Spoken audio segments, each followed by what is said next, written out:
Abo Cordillera to everyone and welcome to the province of Yaman and may God bless us all. Thank you.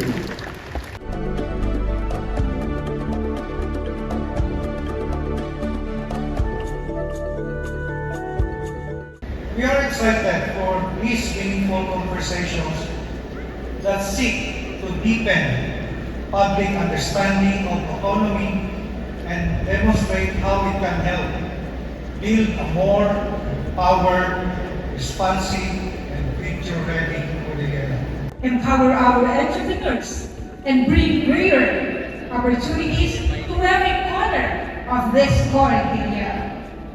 At the same time, let us continue to strengthen the aspirations of the Cordillera administrative region, a journey towards greater empowerment and meaningful participation of our people in shaping the future of our nation, while protecting the culture, the traditions, and identity that makes us proudly Cordilleras.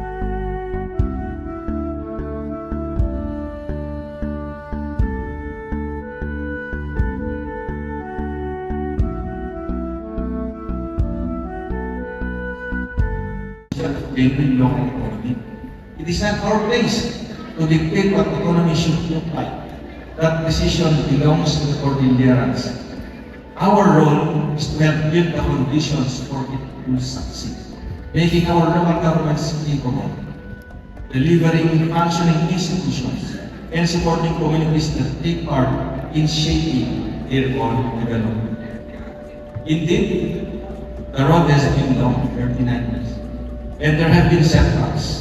But the fact that this court remains alive today, after nearly 4 decades, shows the persistence of the Cordillera.